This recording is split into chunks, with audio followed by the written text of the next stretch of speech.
నమస్తే, welcome to Ayushman భవ. మీరు ఆర్థరైటిస్ సమస్యతో బాధపడుతున్నారా? ఆర్థరైటిస్ సమస్య ఏ వయసు వారికి వస్తుంది? ఆర్థరైటిస్ సమస్యకు సర్జరీ ఒకటే పరిష్కారమా? ఆర్థరైటిస్ సమస్యలకు చికిత్సా విధానాలపై వివరించేందుకు మనతో పాటు స్టూడియోలో ఉన్నారు Yashoda hospital senior orthopaedic and joint replacement surgeon doctor Rammohan Reddy garu. మరి వారిని అడిగి మరిన్ని సలహాలు సూచనలు తెలుసుకుందాం. నమస్కారం అండి డాక్టర్ గారు. నమస్కారం. మెయిన్గా గుడ్ ఆఫ్టర్నూన్ సార్. అయితే ఆర్థరైటిస్ సమస్య ఒకప్పుడు ఏంటంటే కొంచెం ఏజ్ ఉన్న వాళ్ళలో ఎక్కువ చూస్తూ ఉండేవాళ్ళం. ఇప్పుడు ఏంటంటే 30+ నుంచి కూడా ఈ సమస్య చూస్తూ ఉన్నాం. సో ఫస్ట్ అసలు దీన్ని మనము ఈ నొప్పుల కింద పరిగణించాలంటారు, ఆర్థోపెడిక్ కింద? ఓకే, ఆర్థరైటిస్ అనేది చాలా జనరల్ టర్మ్ అండి. ఆర్థరైటిస్ రెండు రకాలు. మేము సర్జన్స్గా చూసేది మోకాలు కానీ తుంటి కానీ షోల్డర్లో కానీ గుజ్జు అరిగిపోయినప్పుడు రెండు ఎముకలు దగ్గరగా వస్తే వాటిని మేము ఆర్థరైటిస్ అంటాం. ఫిజిషియన్స్, రుమటాలజిస్టులు వాళ్ళకు ఆర్థరైటిస్ డెఫినేషన్ వేరే ఉంటుంది. కీలవాతము మోకాలు అరుగుదల కాకుండా వస్తుంది, షోల్డర్ అరుగుదల కాకుండా వస్తుంది. అయితే వాటికి కారణాలు వేరే. రుమటాలజికల్ ప్రాబ్లమ్స్, జెనెటిక్ ప్రాబ్లమ్స్ వల్ల వస్తుంది. మీరు అన్నది చాలా కరెక్టు. ఈ కాలంలో చిన్న ఏజ్ నుంచి ఓల్డ్ ఏజ్ దాకా అందరికీ జాయింట్ ప్రాబ్లమ్స్ వస్తున్నాయి. వీటికి చాలా కారణాలు ఉన్నాయి. మొట్టమొదటిది, మన లైఫ్ స్టైల్ చాలా మారిపోయింది. 2-3 డెకేడ్స్ అంటే 30-40 సంవత్సరాల కిందతో కంపేర్ చేస్తే మన అలవాట్లు మొదటిది తీసుకుందాము. ఇంతకుముందు చిన్నప్పుడు ఎండలో తిరిగి ఆడుకునే వాళ్ళము. ఇప్పుడు ఆటలు అనేది పోయింది. స్కూళ్ళకు వెళ్ళడము, ఏసీ బస్సులలో, కార్లలో వెళ్తున్నాము. సన్లైట్ ఎక్స్పోజర్ లేకపోతే చిన్నప్పటి నుంచి కాల్షియం, వైటమిన్ డి డెఫిషియన్సీస్ వస్తున్నాయి. ఈ ప్రాబ్లం వల్ల జాయింట్స్ తొందరగా అరిగే ప్రమాదం ఉన్నది. రెండవది ఫుడ్. ఇంతకుముందు 20-30 సంవత్సరాల కిందట మంచిమైన, స్వచ్ఛమైన, నాణ్యమైన ఫుడ్ దొరికేది. ఈ కాలంలో ఏ ఫుడ్ తీసుకున్నా కూడా దాంట్లో పొల్యూషన్, అంత పాయిజన్ ఉంటుంది. అది ప్రాసెస్డ్ ఫుడ్ కానివ్వండి, రిపీటెడ్గా ఆయిల్ బాయిల్ చేసి దాంట్లో కుక్ చేసిన ఫుడ్ కానివ్వండి, ఈ fast food centres, online food order, వీటి వల్ల చాలా ప్రమాదం ఉంటుంది. మూడవది, చిన్నప్పుడు 20-30 సంవత్సరాల కిందట స్పోర్ట్స్ మీద టీచర్లు ఉండేవాళ్ళు, పీఈ టీచర్లు. ఈ కాలంలో ఏ కార్నర్లో చూసినా కూడా మనకు ట్యూటోరియల్స్, అకాడమీస్, ఫోకస్ అంతా ఎడ్యుకేషన్ మీద ఉంటుందే తప్ప జనరల్ ఫిట్నెస్ మీద ఉండటం లేదు. ఈ 3 కారణాల వల్ల మన జాయింట్స్ చాలా తొందరగా డ్యామేజ్ అవుతున్నాయి. అయితే ముఖ్యంగా ఆర్థరైటిస్ వచ్చింది అని అంటే అది కాళ్ళపైనే ఎఫెక్ట్ ఎందుకు చూపిస్తుందండి, అంటే మిగతా పార్ట్స్తో కంపేర్ చేసినట్లయితే? అది చాలా మంచి ప్రశ్న. చాలామందికి డౌట్స్ వస్తాయి, మోకాలే ఎందుకు అరిగిపోతాయని.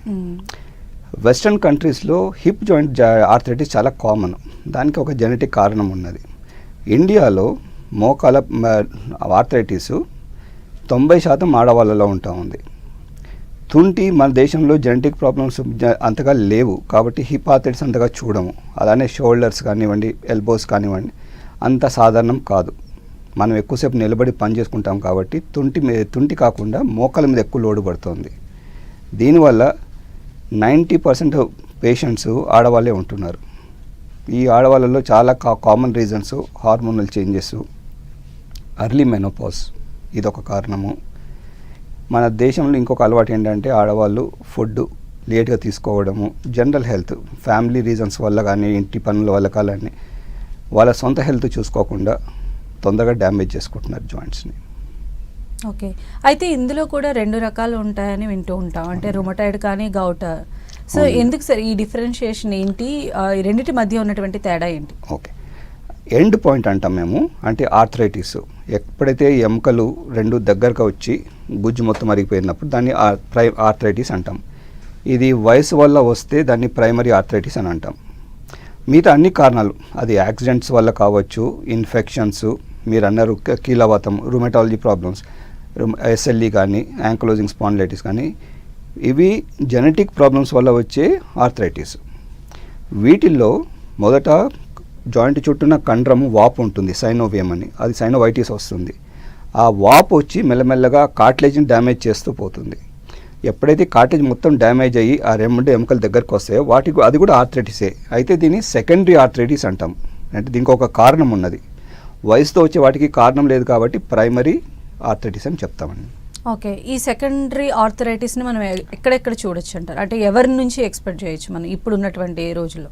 ఇది చాలా కామన్గా జెనెటిక్స్, వంశపారంపర్యంగా వచ్చేది. Okay, SLE, rheumatoid arthritis, ankylosing spondylitis, psoriasis, వీటికి బ్లడ్ టెస్ట్ చేయించుకోవడము, పెట్ సిటీ బోన్ చేయించుకోవడము, ఇవి మెయిన్ రీజన్స్.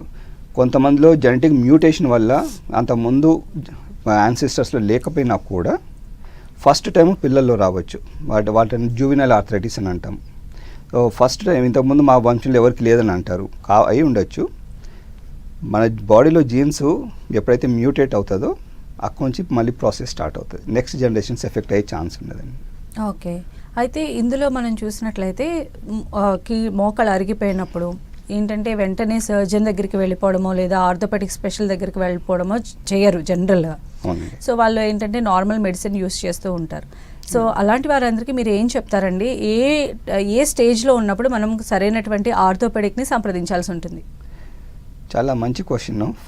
ఫస్ట్ ఆన్సర్ ఏంటంటే ముందు డాక్టర్ దగ్గరికి రాకుండా చూసుకోండి.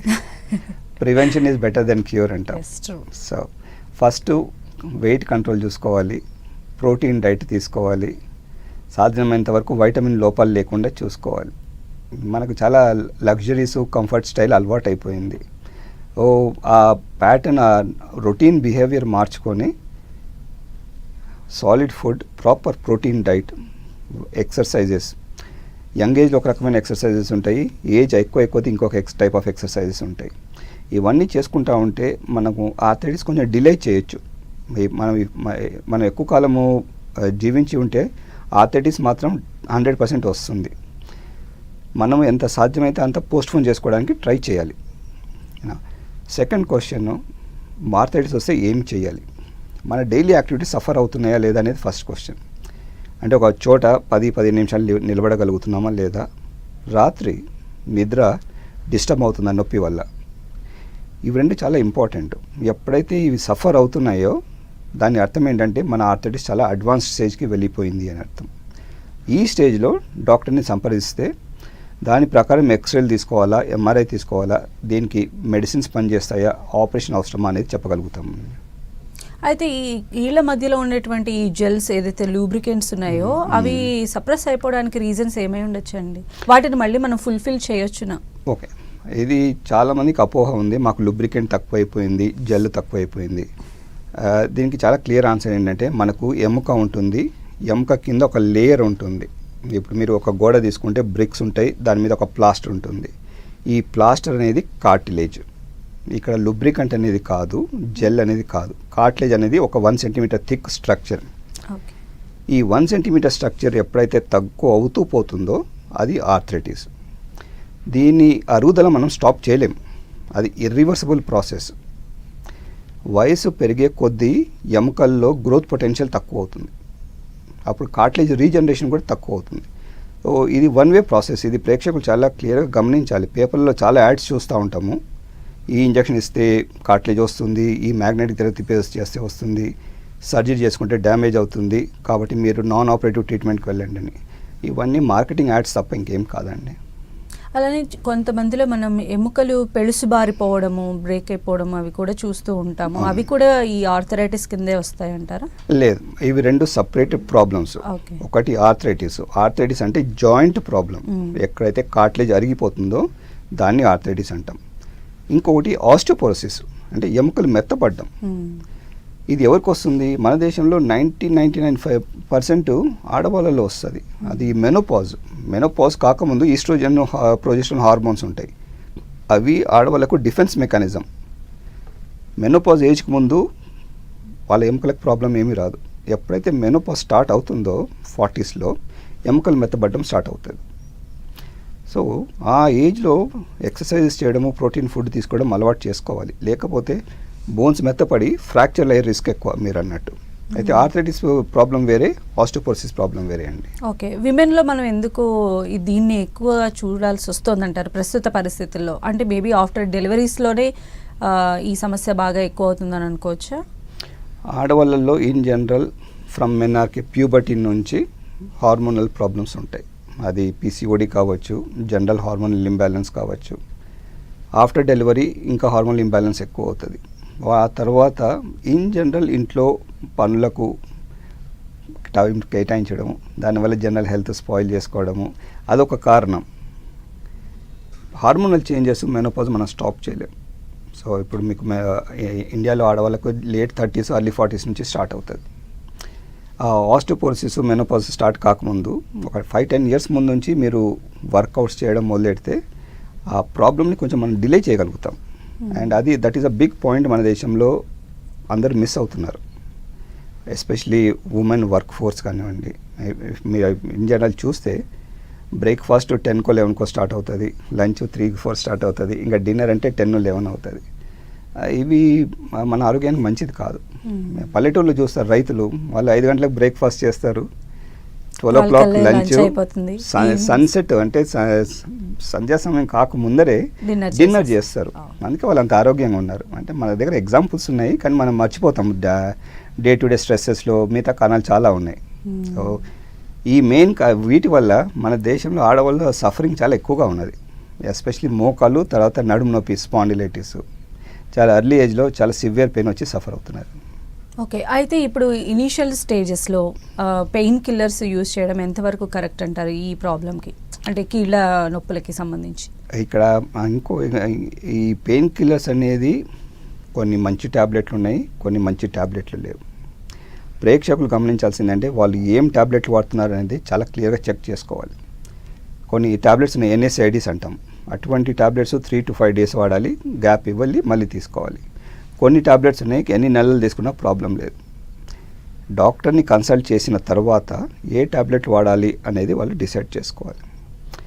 ఇంకొక ఇష్యూ ఏంటంటే, స్మాల్ టౌన్స్ అని అనుకునేవాడిని, ఈ మధ్య బిగ్ సిటీస్లో మేజర్ హాస్పిటల్స్లో కూడా చూస్తున్నాను, పేషెంట్కి క్విక్ రిలీఫ్ కోసము స్టీరాయిడ్ ట్యాబ్లెట్స్ ఇస్తున్నారు. అది RMP డాక్టర్ కానివ్వండి, ప్రాపర్ MBBS డాక్టర్ కానివ్వండి, కొంత బాధ్యత డాక్టర్ది ఉంటుంది, కొంత బాధ్యత పేషెంట్లో ఉంటుంది. వాళ్ళు ఏం ట్యాబ్లెట్లు తీసుకుంటున్నారు అనేది రీసెర్చ్ చేసుకోవాలి. డాక్టర్ ఏమి ఇస్తున్నారు, ఈ స్టీరాయిడ్ ట్యాబ్లెట్స్ ఇస్తే ఎందుకు ఇస్తున్నారు అని వాళ్ళు డాక్టర్ క్వెరీ ఆన్సర్ చేయను, ఆ క్వశ్చన్కి ఆన్సర్ ఉండాలి. అప్పుడే ఆ ప్రాబ్లం రాదు. స్టీరాయిడ్ ట్యాబ్లెట్స్ ఎక్కువ వాడడం వల్ల ఎముకలు మెత్తబడతాయి, డయాబెటీస్ ఉన్న వాళ్ళలో బ్లడ్ షుగర్స్ కంట్రోల్ లేకుండా పోతుంది. సో ఈ స్టీరాయిడ్ ట్యాబ్లెట్ అనేది చాలా మంచిది ఫర్ లైఫ్ సేవింగ్, కానీ it can be equally damaging. Side effects చాలా ఎక్కువగా ఉంటాయండి. ఓకే, అలానే డాక్టర్ గారు మెయిన్గా చూస్తే ఇప్పుడు వెయిట్ కూడా ఒక రకమైనటువంటి కారణము ఈ మోకాళ్ళ పైన ఎక్కువ ప్రెషర్ పట్టడానికి అంటున్నారు. కొంతమందిలో మనం చూస్తే అంత పెద్ద వెయిట్ ఉండకపోయినా కూడా ఒక స్టెప్ ఎక్కడానికి కూడా వాళ్ళు సపోర్ట్ తీసుకొని వెళ్లాల్సిన పరిస్థితులు ఉంటాయి. ఇలాంటి కేసెస్ మీ దగ్గరికి చాలా వచ్చి ఉంటాయి కదా, అలాంటివి ఎక్స్ప్లెయిన్ చేయగలరు? ఇది చాలా కామన్ అండి. ఇప్పుడు ఓవర్ వెయిట్ ఉన్నారని చెప్పి అందరికీ ఆర్థరైటిస్ రాదు. ఓవర్ వెయిట్ ఉన్నా, ఒబేసిటీ ఉన్నా కూడా వాళ్ళలో మంచి జీన్స్ ఉంటే మోకాళ్ళు అరగాల్సిన అవసరం లేదు, హిప్స్ నార్మల్గా ఉంటాయి, స్పాండిలైటిస్ ఉండాల్సిన అవసరం లేదు. ఎవరైతే నార్మల్ వెయిట్ ఉన్నారో వాళ్ళకు ప్రైమరీ ఆర్థరైటిస్ బ్యాడ్ జీన్స్ వల్ల అనుకోవచ్చు. నార్మల్ వెయిట్ ఉన్నా కూడా వాళ్ళలో జెనెటిక్ ప్రాబ్లమ్స్, ఇంతకుముందు మాట్లాడినట్టు SLE కానీ, రుమేటెడ్ ఆర్థరైటిస్ కానీ, నార్మల్ వెయిట్ ఉన్నా కూడా యంగ్ ఏజ్లో వాళ్ళకి ఆర్థరైటిస్ వస్తుంది. రుమేటెడ్ ఆర్థరైటిస్లో కొంతమందికి మోకాళ్ళు 30-35 yearsలో మొత్తం పూర్తిగా అరిగిపోతూ ఉన్నాయి. ఇటువంటి పేషెంట్లు ఎవరికైతే కీలవాతం ఉందో, రుమేటెడ్ ఆర్థరైటిస్ ఉందో, వాళ్ళు ప్రాపర్గా కన్సల్ట్ చేయాలి రుమేటాలజిస్ట్లను. మోకాళ్ళు అరగక ముందరే ప్రాపర్ మెడిసిన్స్, అవి బయాలజికల్ మెడిసిన్స్ అంటాము, అవి ఇస్తే ఆ జాయింట్ కండరం ఏదైతే ఉందో ఆ వాపును తగ్గించవచ్చు. ఈ జాయింట్ డ్యామేజ్ కాకుండా మనం డిలే చేయొచ్చు. అది చాలా ఇంపార్టెంట్. ఈ మెడిసిన్స్ ఏవైతే ఉన్నాయో రుమటాలజీ మెడిసిన్స్, కొన్ని డెకేడ్స్, 10 సంవత్సరాలు, 20 సంవత్సరాలు, 30 సంవత్సరాలు కూడా వాడాల్సి వస్తుంది. మనకు ఫాలోఅప్ ఉండటం లేదు. ఒక పేషెంట్ వస్తారు, తీసుకుంటారు, మళ్ళీ 6 నెలల తర్వాత కనిపిస్తారు, మళ్ళీ రారు, మళ్ళీ 2-3 years తర్వాత చూస్తే అప్పటికి అంత డ్యామేజ్ అయిపోయి ఉంటుంది. ఇది పేషెంట్స్ రెస్పాన్సిబిలిటీ, ప్రాపర్ ఫాలోఅప్ ఉండాలండి. అయితే ఈ ఆర్థరైటిస్కి సంబంధించి ఎలాంటి టెస్ట్లు రికమెండ్ చేస్తారండి జనరల్గా? అంటే మిగతా వాటికంటే మనం బ్లడ్ టెస్ట్లను లేకపోతే ఇలా చేయించుకుంటాం కదా, బట్ ఆర్థరైటిస్కి సంబంధించి కూడా మనం ఫ్రీక్వెంట్గా టెస్ట్లు చేయించుకోవాల్సిన అవసరం ఉంటుందా? దీనికి ఇంపార్టెంట్, డాక్టర్ని ఎవరైతే కన్సల్ట్ చేస్తున్నారో ఆ డాక్టర్ ప్రాపర్ హిస్టరీ తీసుకోవాలి. ఫస్ట్ ఎందుకు పెయిన్తో వచ్చినారు, అన్ని జాయింట్స్ ఉన్నాయా, సింగిల్ జాయింట్ ఉన్నదా, ఫ్యామిలీ హిస్టరీ ఎవరికైనా ఉన్నదా, పేషెంట్ని ఎగ్జామిన్ చేసి దాన్ని బట్టి ఇన్వెస్టిగేషన్స్ ఉంటాయి. ఇప్పుడు ఒక జాయింట్ ఉందనుకోండి, ఎల్డర్లీ పర్సన్ ఉంటే first step is only simple x-rays. అదే యంగ్ పేషెంట్ వస్తే జాయింట్స్, హ్యాండ్ జాయింట్స్కి అల్ట్రాసౌండ్ స్కాన్ చేస్తాం, ఇక్కడ వాప్ ఉన్నదా లేదా. రెండవది ఇమ్యునాలజీ టెస్ట్లు అండి, బ్లడ్ టెస్ట్లు, జెనెటిక్ మార్కర్స్, అవి కూడా టెస్ట్ చేస్తాం. సర్ప్రైజింగ్లీ కొంతమందిలో పాజిటివ్ వస్తున్నాయి.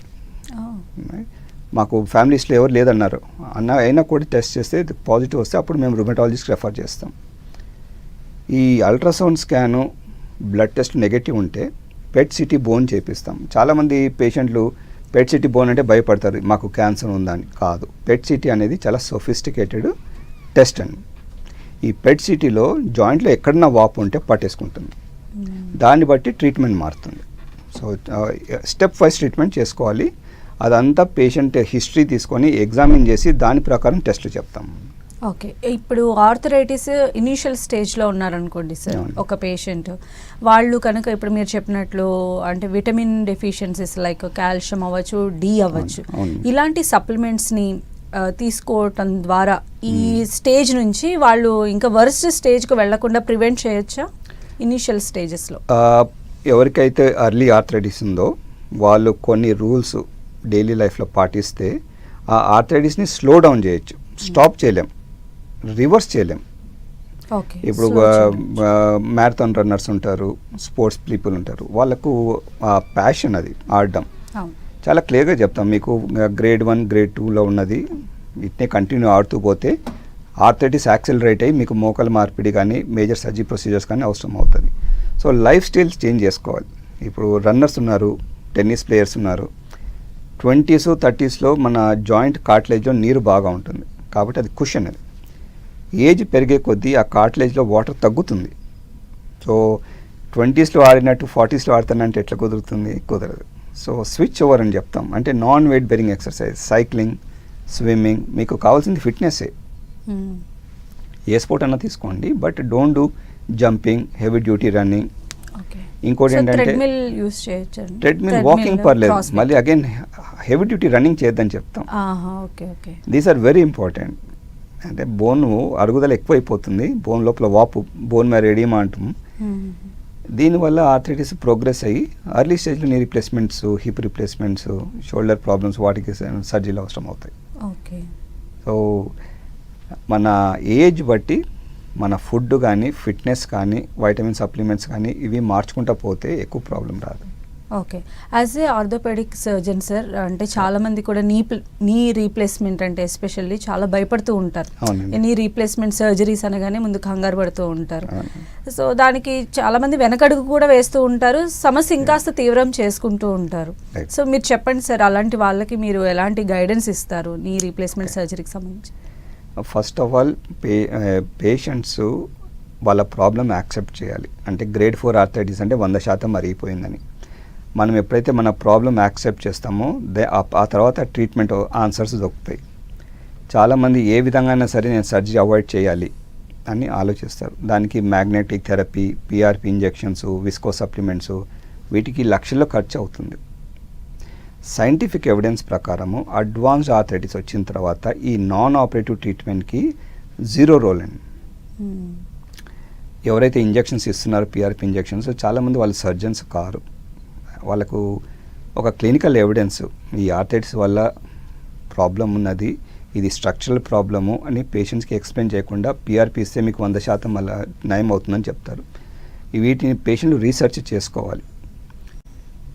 మోకాళ్ళు అరిగిన తర్వాత 100% మరుగుతే ఒక్కటే ఒక ఆన్సర్ అండి, నీ రీప్లేస్మెంట్ తర్వాత తప్ప ఇంకా వేరే ఆన్సర్ ఉండదు. మీకు పెయిన్ బాగా ఉండి ఆ పెయిన్ టాబ్లెట్స్ వల్ల కంట్రోల్ కాకపోతే అప్పుడు సర్జరీకి రండి. ఇది ఎమర్జెన్సీ సర్జరీ కాదు. నీ స్లీప్ డిస్టర్బెన్స్ వస్తుంది, నీ ఒక చోట నిలబడలేము, చిన్న చిన్న పనులు కూడా చేసుకోలేము. ఆ పరిస్థితుల్లో నీ రీప్లేస్మెంట్ చేసుకుంటే 95 to 98% ప్రాబ్లం పర్మనెంట్గా పోతుంది. కొంతమంది ఈవెన్ ఎడ్యుకేటెడ్ పీపుల్ అంటారు ఎవ్రీ 5 years చేంజ్ చేసుకోవాలని. కాదండి, మోర్ దెన్ 20 years పనిచేస్తాయి మోకాలు మార్పిడి. ఇనఫ్ ఎవిడెన్స్ ఉంది, లాస్ట్ 50 years నుంచి చేస్తున్నాం. ఇది కొత్తగా వచ్చిన ట్రీట్మెంట్ కాదు, but it gives life back to the patient. అయితే ఆఫ్టర్ సర్జరీ వాళ్ళ రికవరీ శాతం ఎలా ఉంటుంది సార్? అంటే వాళ్ళు ఎప్పటి నుంచి వాళ్ళు నార్మలైజ్ అవ్వచ్చు వాళ్ళ లైఫ్ స్టైల్? ఇక్కడ 2 categories ఉన్నాయి. ఒకటి పీపుల్ ఎర్లీ రికవరీ ఉంటుంది, కొంతమంది స్లో రికవరీ ఉంటుంది. ఇక్కడ పేషెంట్ బట్టి ఉంటుంది. ఇప్పుడు ఒక ఒబీస్ పేషెంట్ తీసుకున్నారు, 70-80 years ఏజ్ ఉన్నారు, డయాబెటీస్, థైరాయిడ్ ప్రాబ్లం ఉన్నది, స్పాండిలైటిస్ ఉన్నది, ఆటోమేటిక్గా వాళ్ళ రికవరీ స్లోగా ఉంటుంది. సో కంప్లీట్ రికవరీ నా every patient I come across వాళ్ళకి చాలా క్లియర్గా చెప్తాను 6 to 8 months వరకు కంప్లీట్ రికవరీ ఉండదు అని. ఒక చిన్న ఆపరేషన్ అన్నాను, సిజేరియన్ సెక్షన్ చేసిన తర్వాత యంగ్ ఏజ్లో రికవరీ 6 to 9 months పడుతున్నప్పుడు ఓల్డ్ ఏజ్లో మేజర్ నీ రీప్లేస్మెంట్ తర్వాత యూ కాంట్ ఎక్స్పెక్ట్ 3 to 4 weeksలో. It takes time. సో ఇది మేజర్ ఇష్యూ కాదు. అంటే ఈరోజు మార్నింగ్ ఆపరేషన్ చేసి సాయంత్రం నడిపించేస్తాం రేపు ఇంటికి వెళ్ళండి అట్లాంటిది కాదు. మనం పేషెంట్స్కి కంఫర్ట్ ఇవ్వాలి, వాళ్ళకు కాన్ఫిడెన్స్ ఇవ్వాలి, and then they will do well. A పేషెంట్కి కానీ 100% రికవరీ అవుతుందని చెప్పాము. అంటే ఈ ఆర్థరైటిస్ వచ్చేది ఎల్డర్లీ ఏజ్ గ్రూప్లో. సో అండ్ మన దేశంలో 100 మందిలో 90 మంది ఆడవాళ్ళు ఉంటున్నారు. ఇది మెనోపాజ్ వల్ల ఎముకలు బలహీనపడతాయి, మజిల్స్ బలహీనపడతాయి, స్పాండిలైటిస్ ఉంటుంది, diabetes, thyroid, every 4th person ఇప్పుడు మన దేశంలో హార్ట్ ప్రాబ్లం ఉన్నది, మల్టిపుల్ మెడిసిన్స్ తీసుకుంటున్నాం. సో మా డ్యూటీ ఏంటంటే పేషెంట్కి ఉన్న ప్రాబ్లమ్ 90-95% కరెక్ట్ చేయగలిగితే ఇండిపెండెంట్గా వాళ్ళ పనులు వాళ్ళు చేసుకోకపోతే అది మాకు సక్సెస్ లాగా అన్నాం. 100% ఎక్స్పెక్ట్ చేయదని చెప్తాను. అలానే డాక్టర్ గారు ఈ సర్జరీస్లో అంటే మనం చూస్తూ ఉన్నాం అంటే రోబోటిక్ అని అలా అడ్వాన్స్డ్ టెక్నాలజీస్ వచ్చేస్తున్నాయి అన్నమాట ఎక్కడికక్కడ. సో యశోదాలో ఎలాంటి ట్రీట్మెంట్ అవైలబుల్ ఉంది, ఇప్పుడున్నటువంటి అడ్వాన్స్డ్ ట్రీట్మెంట్స్ ఏంటి నీ రీప్లేస్మెంట్లో? నీ రీప్లేస్మెంట్లో లాస్ట్ 40 yearsలో మెటీరియల్స్ మారలేదండి. ఇది this is the main message నేను ప్రేక్షకులకు చెప్పదలుచుకున్నది. ఆ మెటీరియల్ ఏదైతే ఉందో స్టీల్ అలాయ్ కానివ్వండి, టైటానియం కానివ్వండి, ఆక్సినియం సిరామిక్ కానివ్వండి, 40-50 years అన్ని కంపెనీలు అదే మెటీరియల్ యూస్ చేస్తున్నారు. డిజైన్స్ అన్నీ దాదాపు అవే ఉంటున్నాయి, కొత్తగా ఏమీ మారలేదు. మారినది ఏంటంటే పేషెంట్ని ఎట్లా ప్రిపేర్ చేస్తామనేది important. Okay, before surgery assessment చాలా ఇంపార్టెంట్. ఇక్కడ మల్టీడిసిప్లినరీ మీ టీం ఉండాలి మనకు. అంటే బిఫోర్ సర్జరీ అంటే మాకు ఫిజియోథెరపీ డిపార్ట్మెంట్ కానివ్వండి, anaesthesia department, pain management team, surgery తర్వాత వార్డ్లో నర్సింగ్ స్టాఫ్, సర్జన్స్ టీమ్, ఈ టీమ్స్ అన్నీ ఒకరికొకరు కమ్యూనికేట్ చేసుకుంటూ ఉంటే అవుట్కమ్స్ ఆర్ వెరీ గుడ్. ఇక్కడ యశోద హాస్పిటల్లో మల్టీడిసిప్లినరీ టీం ఒకరికొకరు మాట్లాడుకుంటూ ఉంటారు. 24/7 సపోర్ట్ ఉంటుంది. పేషెంట్ని ఆపరేషన్ చేసి వదిలిపెట్టడం కాదు. ఒక పేషెంట్ అవుట్కమ్ మంచిగా ఉండాలి అని అంటే all teams including admin team, management team అందరు కలిసి పనిచేస్తే కానీ అవుట్కమ్ మంచిగా ఉండదండి. ఇంకోటి థియేటర్స్ క్లీన్నెస్. చాలామంది అడుగుతూ ఉంటారు మీకు ఎందుకు ఇంత కాస్ట్ అవుతుంది అని. లోపల మనం మెటల్ పెడతాం. ఆ మెటల్ పెట్టడానికి థియేటర్స్ చాలా క్లీన్గా ఉండాలి, అల్ట్రా క్లీన్ థియేటర్స్ ఉండాలి.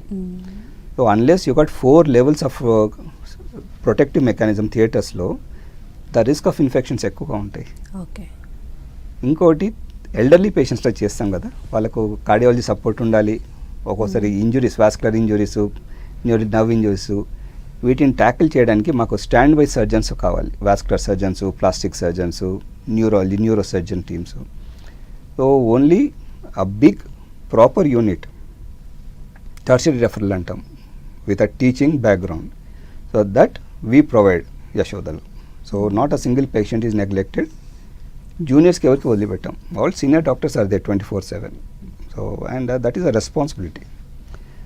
ఓవరాల్గా చెప్పేదంటే ఇంత ముందులాగా కాదు. పేషెంట్స్ ఏజ్డ్ ఎక్కువ కొద్దీ వాళ్ళ మెడికల్ ప్రాబ్లమ్స్ ఎక్కువ అవుతున్నాయి.